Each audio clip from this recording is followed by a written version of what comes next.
अस्सलाम वालेकुम, आप देख रहे हैं GTV न्यूज़ और मैं हूं ज़ारा शफी और मैं हूं साजिद हसन। बुलेटिन में सबसे पहले आपको बताएंगे पंजशेर की फतह के ऐलान के एक रोज के बाद तालिबान ने उबूरी हुकूमत का ऐलान कर दिया है।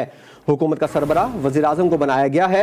मोहम्मद हसन अखुन वज़ीर आज़म और मुल्ला अब्दुल गनी बरादर उनके नायब होंगे। इसके अलावा हक्कानी ग्रुप और मौलवी मोहम्मद याकूब को वजारतों में बड़ा हिस्सा दिया गया है।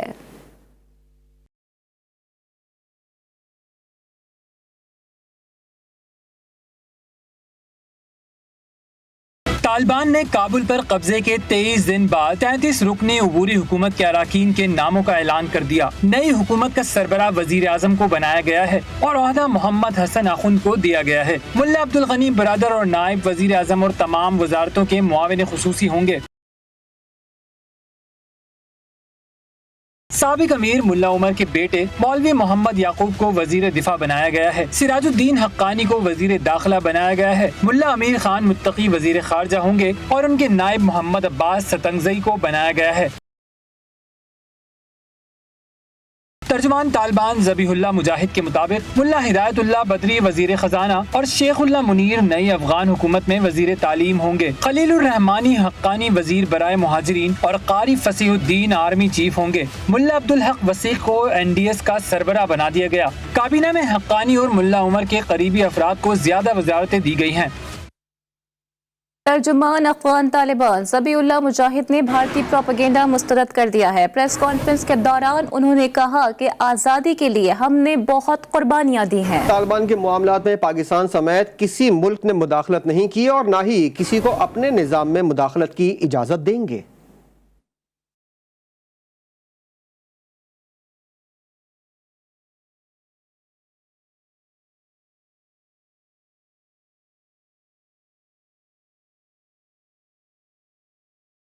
पाकिस्तान के खिलाफ मनफी प्रोपेगेंडा का तालिबान ने मुंह तोड़ जवाब दे दिया। भारतीय मीडिया की जानिब से पंजशेर में तालिबान की फतह को मुतनाज़ा बनाने की कोशिशों को तालिबान तर्जुमान ज़बीहुल्लाह मुजाहिद ने मुस्तरद करते हुए कहा कि हमारे मामलात में पाकिस्तान समेत किसी मुल्क ने मदाखलत नहीं की। कोई साबित नहीं कर सकता कि हमारे इक़दामात से पाकिस्तान को फ़ायदा हुआ।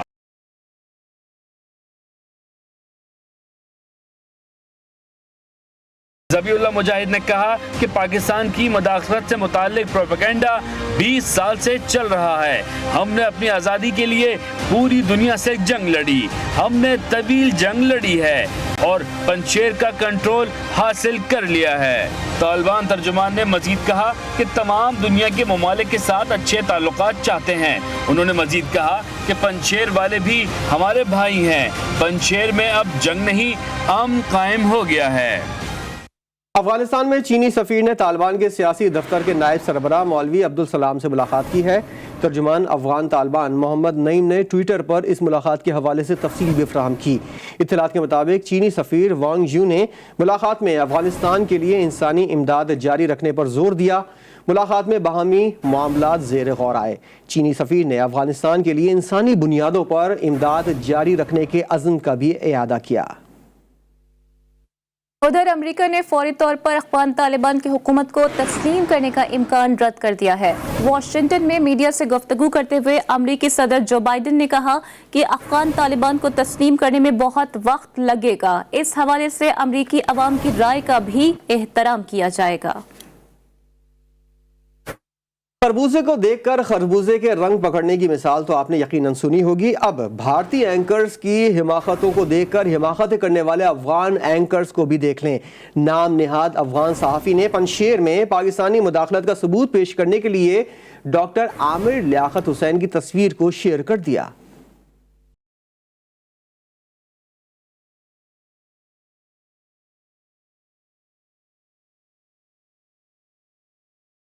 झूठ के पैर नहीं होते, लेकिन कुछ अक्ल के अंधे भी इस पर यकीन कर लेते हैं। हद तो ये है कि मैदान सहाफत के शहसवार चंद अफगान सहाफ़ी भी हिमाकतों में भारतीय मीडिया को पीछे छोड़ देते हैं। नूर कुरैशी नामी नाम निहाद अफगान सहाफ़ी ने पाकिस्तान के मशहूर होस्ट और तहरीक इंसाफ के रुकने कौमी असम्बली आमिर लियाकत की पंजशेर में शहादत की खबर शेयर कर दी।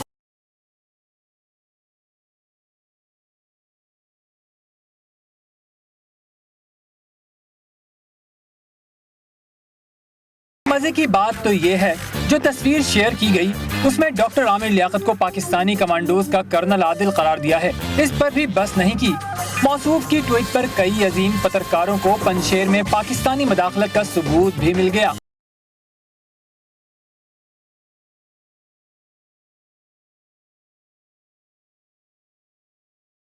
जराये के मुताबिक नाम नेहाद Twitter handle Afghan anchor Noor Qureshi का है, लेकिन अफसोस है कि बगैर तहकीक के ही अपनी गलत राय को मुसल्लत करने के लिए गलतियों पर ढिठाई की आला मिसाल बन गए हैं। यही नहीं, पाकिस्तान की दुश्मनी में भारत इतना अंधा हो गया है कि हकीकी वीडियो और वीडियो गेम की एनिमेटेड वीडियो का फर्क भी भूल गया। अफगानिस्तान के सूबे पंजशेर में फिजाई हमले के जो मनाजिर दिखाकर भारतीय मीडिया 2 दिन से गला फाड़ रहा था, वो वीडियो ही नहीं थी।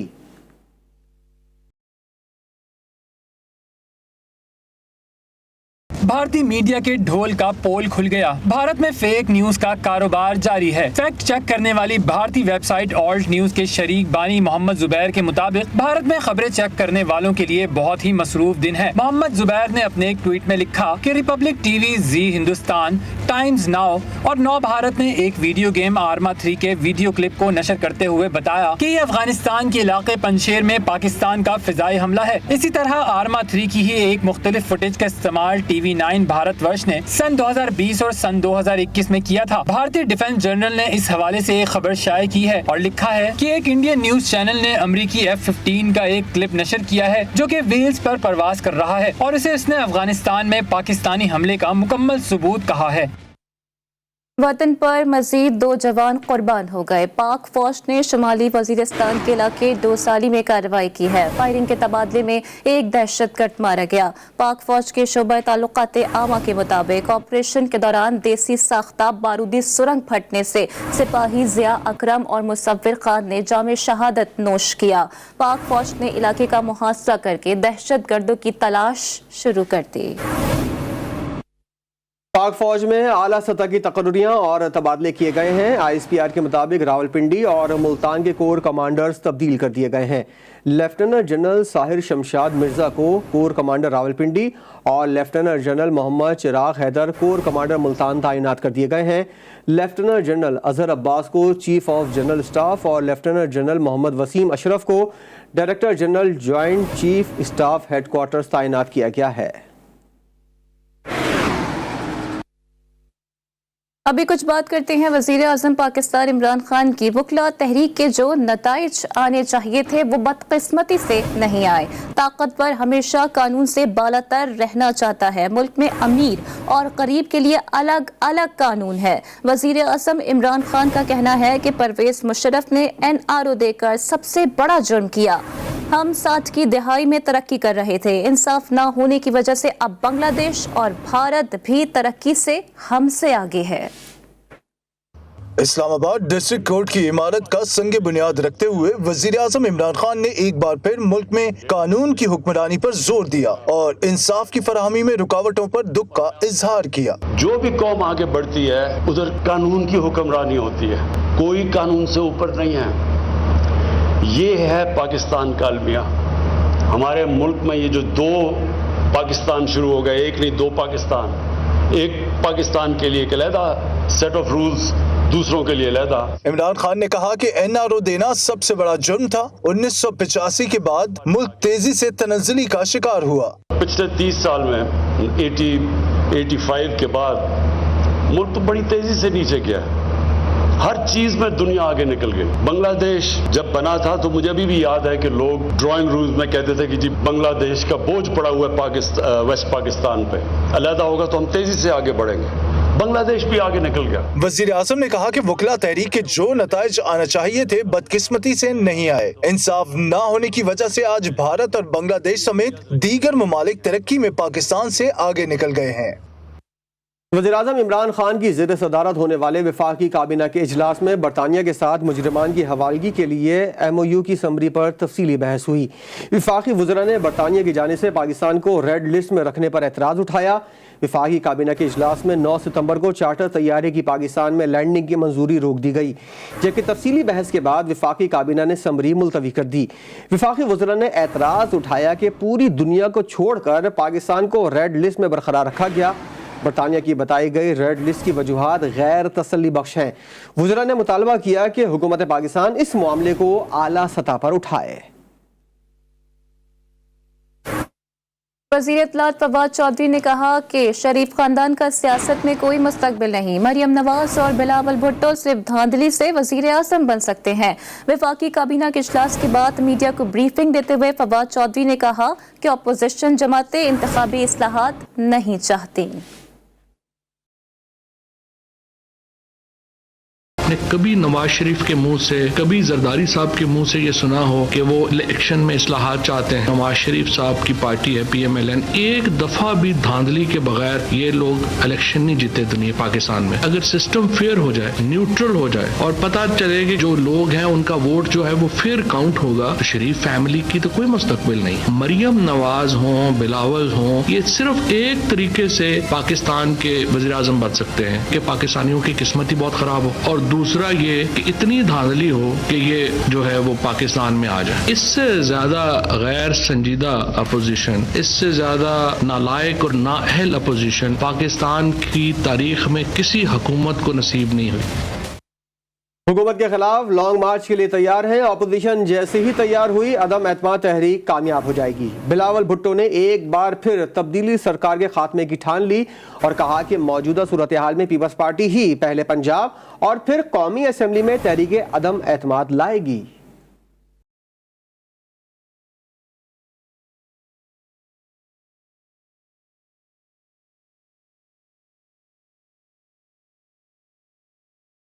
मुल्तान में सीनियर सहाफियों के साथ मुलाकात के दौरान जियाले कायद ने PDM में दरार की वजह भी बता दी। बोले, शहबाज शरीफ अपोजिशन लीडर का किरदार अदा नहीं कर सके। PDM ने भी हमसे इस्तीफे मांगने शुरू कर दिए, जिसकी वजह से अपोजिशन के इत्तेहाद में दरारें पड़ी। बिलावल भुट्टो बोले कि जब भी शहबाज शरीफ का बयान आया, पीछे से आवाज आई कि ये उनका जाती फैसला है। पार्टी सदर की हैसियत से उनका फैसला हतमी होना चाहिए। चेयरमैन पीपल्स पार्टी का कहना था कि मुल्क में गैर जमहूरी निजाम मुसल्लत किया गया। पहले मियां साहब ने लोगों से रोजगार छीना, अब इमरान खान बेरोजगारी बढ़ा रहे हैं। सिर्फ वफाक नहीं, पंजाब में भी बड़ी तादाद में निशस्तें जीतेंगे। चेयरमैन पीपल्स पार्टी ने इलेक्ट्रॉनिक वोटिंग मशीनों से मुताल्लिक तहफ्फुज़ात का इजहार कर दिया। कहा कि RTS चला नहीं सकते और 18-18 घंटे की लोड शेडिंग वाले मुल्क में इलेक्ट्रॉनिक वोटिंग मशीन कैसे चलेगी। यकतरफा ऑर्डिनेंस नहीं मानेंगे।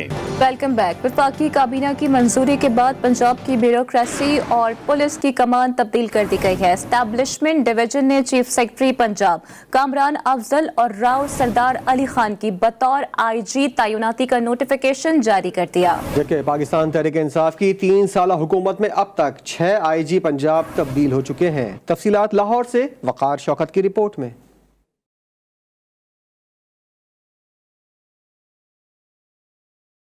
पंजाब में पुलिस की कमान संभालना एक मुआमा बन गया। तब्दीली सरकार अपने 3 साला दौरे हुकूमत में मनपसंद IG ना ढूंढ सकी। पंजाब में PTI के दौरे हुकूमत के दौरान 7वां IG पंजाब तैनात हो गया। राव सरदार अली खान का बतौर IG पंजाब फराइज सरंजाम देंगे। एस्टैब्लिशमेंट डिवीजन ने नोटिफिकेशन जारी कर दिया। इलेक्शन 2018 से कबल पंजाब में डॉक्टर कलीम अमाम बतौर IG फराइज सरंजाम देते रहे थे। PTI हुकूमत ने इन्हें 11 सितंबर 2018 को तब्दील किया और इनकी जगह मोहम्मद ताहर को सिर्फ 1 माह 14 दिन के लिए IG पंजाब मुकर्रर किया गया। मोहम्मद ताहर के बाद 15 अक्टूबर 2018 को अमजद जावेद सलीमी, 17 अप्रैल 2019 को IG पंजाब रहे। पंजाब पुलिस के लीडर की तलाश यहाँ थमी नहीं। कैप्टन रिटायर्ड आरफ नवाज अमजद जावेद सलीमी की जगह ओहदे पर आए और 28 नवंबर तक फराइज सरंजाम देते रहे। इनके बाद शुएब दस्तगीर पंजाब पुलिस के लीडर तैनात किए गए, लेकिन इनसे भी ये ओहदा 8 सितंबर 2020 को वापस ले लिया गया। इनके बाद इनाम गनी ने चार्ज संभाला और तकरीबन 1 साल गुजरने के बाद ये भी ओहदा राव सरदार अली खान के स्पुर्द कर दिया गया है। राव सरदार अली खान इससे कबल MD सेफ सिटी अथॉरिटी फराइज सरंजाम दे रहे थे। वकार शौकत, GTV न्यूज, लाहौर। और अब कुछ बात होगी सानिया मेहरान टाउन की, जिसके मुल्जिमान कराची की सेशन अदालत में पेश हुए। दरख्वास्त जमानत मुस्तरद होने के बाद मुल्जिमान ने दौड़ लगा दी, लेकिन पुलिस ने बरवक्त कार्रवाई करके मुल्जिमान को धर लिया। केमिकल की फैक्ट्री में आग लगने से 17 मेहनत कशों की जानें चली गई थीं। तफसीलात देखिए इस रिपोर्ट में।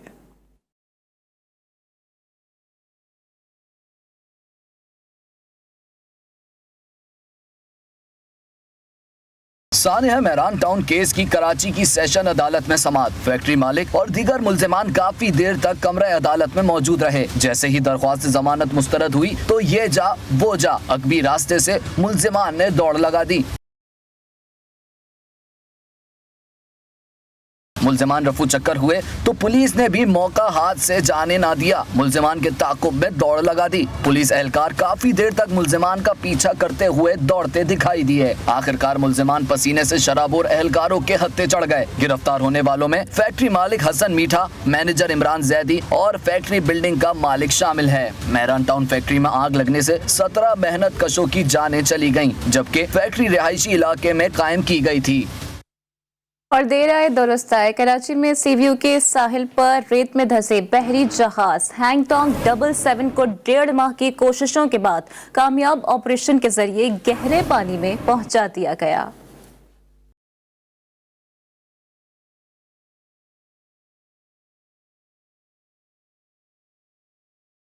कराची के साहिल पर 48 रोज से फंसा बहरी जहाज बिलाखिर आज निकाल लिया गया। गडानी शिप ब्रेकिंग की एक कंपनी के अमले ने जहाज के रेस्क्यू में मरकजी किरदार अदा किया। कंपनी के नुमाइंदे आरिफ शेख का कहना था कि हमारे अमले और टंग बोट समेत पूरी टीम ने शानदार काम किया। अगर बाहर से कोई कंपनी काम करने आती तो $2 मिलियन खर्च होते। हमने लोकल सहूलियात इस्तेमाल की जिससे काफी कम खर्च आया है। अगर बाहर की कंपनी आती तो कम से कम $2 मिलियन तो कम से कम लगता।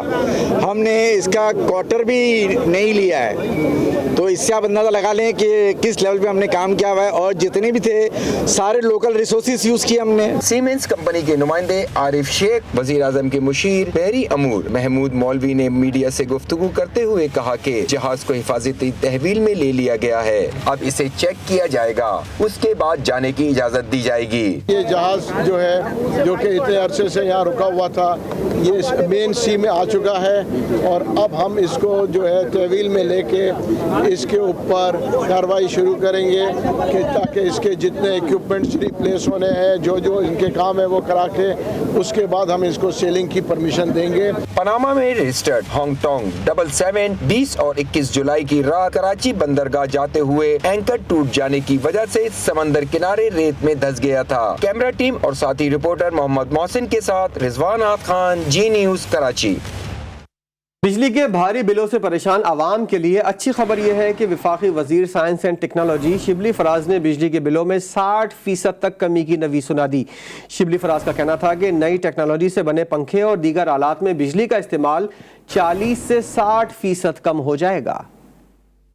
जितने भी बिजली से चलने वाले पंखे हैं, मोटर्स हैं या और ऐसे आलात हैं जो कि बिजली पे चलते हैं, उसके लिए हमने एक नई टेक्नोलॉजी बनाई है। तकरीबन 40 से 60% कम हो जाएगा। यानी कि एक पंखा या एक मोटर, पानी की मोटर जो कि हर घर में होती है, वो इस्तेमाल जब होगी तो उसमें जो नई टेक्नोलॉजी हम इंट्रोड्यूस कर रहे हैं उससे ये होगा कि वो बिजली कम इस्तेमाल करेगी लेकिन ड्यूटी पूरी देगी। वही बिजली हमारी इंडस्ट्री इस्तेमाल कर सकती है या किसी और मुस्बत उसमें जो कि ज़ाया हो रही थी, वो अब जो है तो कारआमद हो जाएगी इस टेक्नोलॉजी के आने से।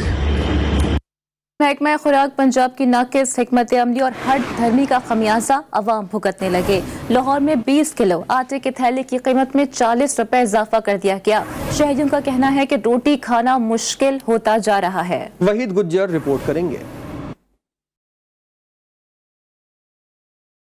तब्दीली सरकार ने गरीब आवाम के लिए 2 वक्त की रोटी भी मुश्किल कर दी। 20 किलो आटे का थैला मजीद 40 रुपए महंगा हो गया। नई कीमत 1200 रुपए तारीख की बुलंद तरीन सतह पर पहुंच गई। शहरी कहते हैं कि इंतजामिया ने मायूसी के सिवा कुछ नहीं दिया। देखिए, ये जो तब्दीली सरकार आई है, नई गवर्नमेंट आई है, पीटीआई, इसने सिर्फ मायूस की है। कभी तेल की कीमत में इजाफा कर देते हैं, कभी आटे की कीमत में इजाफा कर देते हैं। तो एक गरीब आदमी जो 2 वक्त की रोटी खाता है उसके लिए बहुत मुश्किल हो गया। फ्लोर मिल्स और इंतजामिया की लड़ाई में गरीब आदमी पिस कर रह गया। फ्लोर मिल एसोसिएशन के मुताबिक हुकूमती वादे के बरअक्स अब तक सरकारी गोदामों से गंदम की एक बोरी भी रिलीज नहीं की गई। पंजाब में गंदम की फी मन कीमत 2115 रुपए से बढ़कर 2195 तक पहुंच गई। गंदम की कीमत को कंट्रोल करने के लिए इंतजामिया को हंगामी इकदाम करना होंगे ताकि आटा मजीद महंगा ना हो और अवाम 2 वक्त की रोटी खा सके। कैमरामैन मोहम्मद मोहम्मद अकरम के हमरा वहीद गुजर, GTV न्यूज, लाहौर। 7 सितंबर को पाक फौज के अजीम जांबाज MM आलम ने 1 मिनट में दुश्मन के 5 तैयारे गिराकर दुश्मन को वो सबक सिखाया जो तारीख में रकम हो गया। रिपोर्ट करेंगी शारका कमाल।